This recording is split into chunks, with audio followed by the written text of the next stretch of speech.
Do I miss my hair and I regret doing a big chop? I'm not gonna lie. So what actually happens when you chop off all your hair? This, obviously. So carry on watching to see my 3-month update, my trials and tribulations, and my triumphs. So this is my 3rd big chop journey in my whole entire life. This is the best one by far because the first one I done, my hair was highly heat damaged. I never wore it curly. Years ago, whilst I was at uni, loved it, had my 90s bowl pixie cut, but I straightened my hair every day. Didn't even know what my curl pattern looked like at that point. Grew it out, and when my hair grew out, my curls were obviously a lot looser. And I didn't really know about heat damage. This was like, what, early, giving it away now, early 2000s. Do you know what? All right, let's just clear the elephant in the room. I'm digressing right here. Now, this year I turned 40. Yes, I turned 40 this year. A lot of comments have been made saying that I'm in my 20s. I take each comment as a compliment. Thank you very much. With that being said, we've cleared the air. Let's move forward. So yes, this was over close to nearly 20 years ago that I did my very first big chop. There you go. So then the second one I did was in 2016. Absolutely hated it, and I hated it because I didn't know what to do with my hair. I thought when you had a wash and go, it had to be big, it had to be voluminous and not short. However, I had a big chop and it was like a big chop bob, but it was all scraggly. I didn't even know how to cut it really. I was just cutting off loose ends, damaged ends even. Yeah, but yeah, and then that grew out, and then I started to love my hair again. And then I started to not love my hair again because it was becoming too much. So I started experimenting, got a lot of heat damage, breakage, not moisturizing my hair properly, sealing it properly. The only thing that kept my hair going, kept the heart beating in my hair of life, was the hair grease. Other than that, nothing else was really working for my hair. I thought, you know what, I'm going into my 40s with a curly pixie, because if I don't do this now, I don't think I'm gonna do it. And voila, I love it. Smile on my face. Right, so I have had some questions as to why I've cut my hair. So there you go, that's the question answered. When I initially done my big chop, I did release a video saying why I decided to big chop my hair, but that's just the crux of it, you know. The overall was I just wanted to change. I wanted to go into my grown woman era and embrace my curls. So with that being said, I'm gonna talk about very briefly the challenges I faced since doing a big chop. And one of the questions was, do I miss my hair and do I regret doing a big chop? And I'm not gonna lie, I don't miss my hair. I don't think I've ever really missed my hair because it was quite damaged and I was fed up of dealing with different textures and the long wash days and, you know, 3 days of installing box braids and multiple hair packages I had to buy and hair products I had to buy. Yeah, and both my children, boy and girl, both have long hair, thick and long. So that's a lot of hair, you know, in the household that I've got to be doing. So yeah, I mean, minus mine now, and I just, you know, I love it. So I don't regret cutting my hair because I've always been somewhat of a non-conformist, and I tend to push against the boundaries in a legal way, not illegal, in a legal way. So if there's something I'm being told to do, as long as it's not hurting anybody and causing harm to myself, what have you, it's not my thing to be uniform with everyone. I like to be Lauren. I already stand out. I'm 5'11" and a half. Let's just round it up to a good 6 foot. I'm 6 foot tall. I already stand out. So why not just carry on and embrace it? There you go. With that being said, I was this little amount anxious about cutting my hair because I thought initially I was going to lose subscribers, followers, what have you, because obviously you guys were following me on my journey. But hey, journeys change, don't they? This haircut is, let's see, the next station to bring me to my destination. There was a couple of days, and I say a couple because it was literally that amount. A couple of days in the beginning when I first initially cut my hair, and I was freaking out just a little bit. Reason being because I wasn't used to my texture. What do you mean you wasn't used to your texture? You've always had this hair.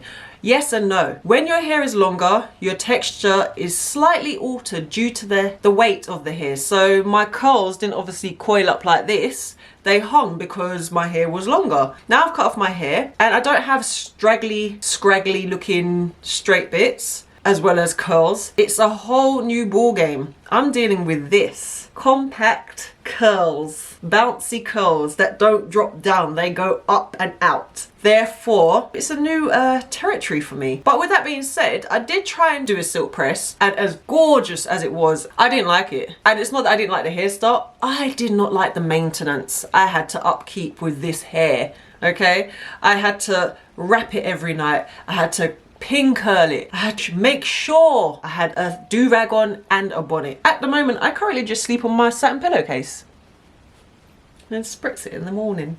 But yeah, that's another thing, couldn't even get my hair wet. So, but the thing is, I didn't get any heat damage because for that silk press, I did go back to old school. Went back to my hair grease, did the job. But would I be doing it again? I don't think so. Not for now anyway. Maybe when my hair gets a bit longer. Sorry, my cat Milo, he wants to exit. Oh, he's trying to shut me up. He's gone. I just love the ease and the cuteness of this style. It just makes me feel so grown, which is ironic because a lot of people said me cutting my hair has actually made me look younger. So my usual regimen, what I do is I just put some mousse on my hair in the mornings, and what I do is I go in a circular motion. I don't use any sponges, I just solely use my hand because I feel like the sponge causes friction and breakage. I might be wrong in saying that, but however for me, I have got a sponge, I did try it, but I think it's partly my head as well as partly in the sponge. Sort out my edges, there you go. So as you can tell so far, this big chop journey has been going very well. Okay, so I'm just going to explain to you just quickly. There's 5 stages of my big chop journey summarized. Okay, so I've got my little notes here. So the first one, it says, when I first done the big chop, I didn't do it short enough. Now what I mean by that is, when I first cut my hair, I was taking out my extensions. There was no going back. And as I was taking my hair out, I accidentally cut my own hair. And I could have left it, it was fine, it could go back in a hairband. You guys wouldn't even have noticed. I'm done with this. My hair is different textures, now it's different lengths. So I cut it and it was actually in a bob, and I done a silk press. Now that was lovely and I loved it. However, that's not how I wanted my hair to look. I envisioned that if I'm gonna do a big chop, I want a pixie. I want the Halle Berry 90s hairstyle if I want to do a silk press, or Sana Lathan type, you know, Melinda Williams type business going on here. Yeah, that's what I wanted. So I was like, if I'm going to do it, I'm going to do it properly. So that's what I did. So I cut it even shorter. So that was my first, I won't even say it was a mistake. It wasn't a mistake. That was caution. That was smart. Don't cut off too much because, you know, if you do it, then you have to just live with what you have. But if you cut it a little bit longer than you expected, then you can go gradually and, you know, just style it, and there you go. So that was number 1. The second step, which was an initial shock, I struggled with styling my hair. I know. And a bedtime routine. So let's start off with the styling of the hair. I thought that having a big chop would be the easiest hairstyle to style. It is now I've mastered it. Styling, I didn't know what products to use because now I couldn't just style my hair with hair grease. It just wouldn't work. Hair grease doesn't actually clump curls. It seals in the moisture, but I still need my hair to be styled, clumped, bind, what have you, right? So I didn't want an afro, I could have just walked around with a, you know, picked out afro, but that's not what I wanted. That's not the reason I cut my hair. I cut my hair for a specific style, and I was trying to achieve this style. So I went to gels. Gels were not working for me because they shrink up the hair when they dry. When they dry now, they've got the cast on it. Tried to break the cast, it creates frizz. When my hair was longer, when I broke the cast, all I had to do was smooth my hands down, and it would have a tiny little bit of frizz, but the definition was still there. With shorter hair, if you're breaking a cast, you have to kind of go like that and you just get a frizzy, undefined mess. So I was like, okay, let me switch up the product. So then I went to creams because I was scared of using mousse. I thought mousse wasn't going to do anything for my hair but make it frizzy because it's really watery based. So I started using creams, and I started off with a Cantu curl paste, and that was a bit too harsh for my hair because, as the word says, it's a paste. It's not a cream. It's meant to be moisturizing, but you know, even if it says it is what it is on the tin, it doesn't necessarily mean that's what it's going to do for your hair. Now, even though my hair is dense, as I said, I have fine strands. So I have a lot of compact hair, but my strands in themselves are very fine.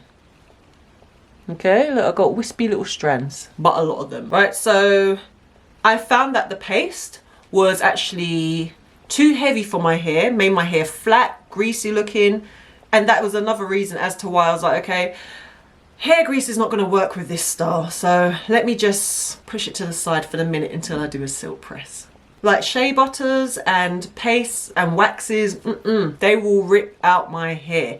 And I have type 4 low porosity hair. I won't necessarily say, I've got a bit of 3C in there at the back and just here at the front, maybe some other places, but the majority of my hair is type 4. And I won't say type 4A, B, C in this because it's just so many, but it's just type 4 and low porosity. I concentrate more so on the porosity rather than the type, because the porosity is what, to me, determines the health of my hair. If I'm not using the right products for the porosity of my hair, then therefore my hair is not going to get what it needs. So then I moved on to the creams. So I used a plethora of creams, right? So I had watery creams and they were just not doing anything because they had no hold, no definition, and they were just frizzing up my hair. But I realized that just in between, so it's a cream that's slightly stiff with slight hold, but still has slip. This is what gives me the soft, fluffy curls. Before I move on to the mousse, I'm going to say bedtime routine. I did not know what to do with my hair. I thought I could just put a bonnet on, take it off in the morning.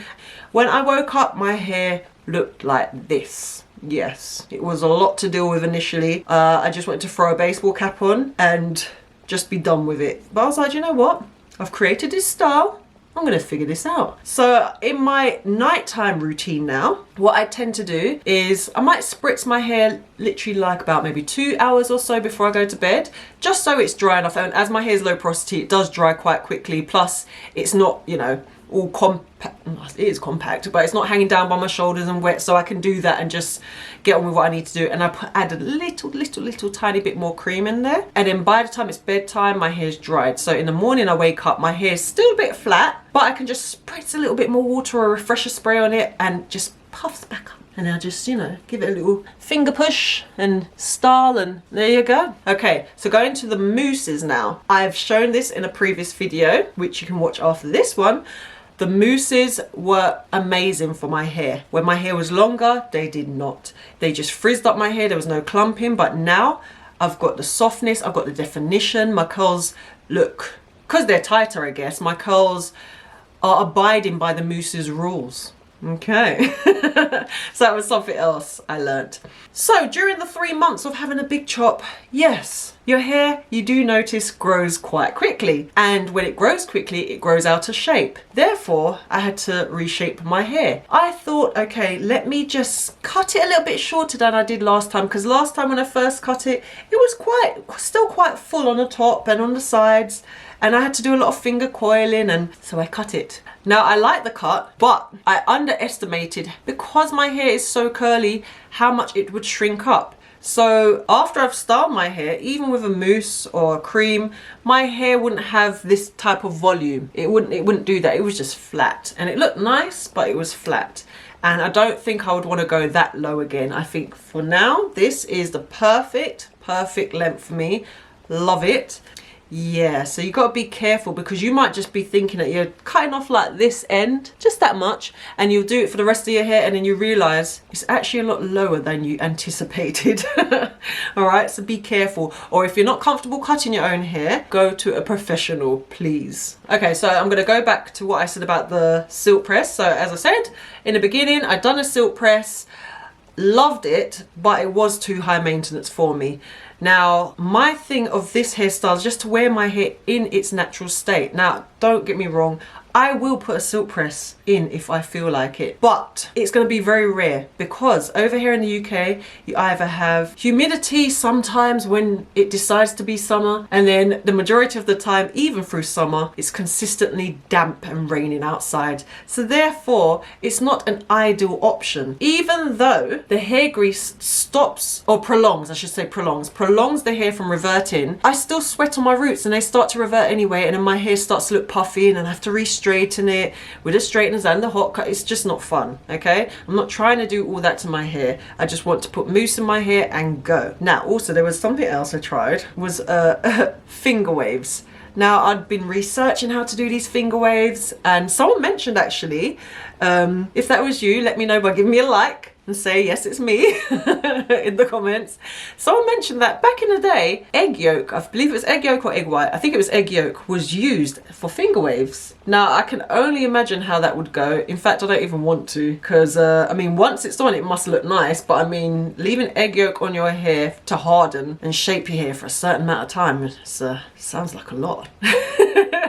So I used my Wet Line Extreme Gel to smooth down my hair and try finger waves, but my hair is super curly, so when I'm trying to manipulate my curls to go in a finger wave in a bigger section, they just shrunk up, they curled back up. So what I tend to do now is just go with my curl pattern rather than trying to manipulate it. So if I'm going to do a finger wave, I tried it on this side, and as you can see, my hair was flat the other day, but as you can see, it's popped up again. I think the only way with my hair that I'm going to achieve a finger wave whole head hairstyle that I am happy with is if I was to texturize my hair, and that I will not do. Right, so that brings me back to today. So as you can see, I'm very happy. I've got a little zhuzh on, and this hairstyle just goes with anything. I can just have a tracksuit on, I can have a lace bodysuit with embroidery on it, and yeah, this hairstyle it's so ironic that having a short hairstyle like this, or a boy's hairstyle, makes me feel so feminine. Not that I didn't feel feminine before, but this makes me feel grown woman feminine. If you do want to see the products that I use to achieve this voluminous, curly, pixie fro I've got going on, then you need to check this video out and see what products might work for you.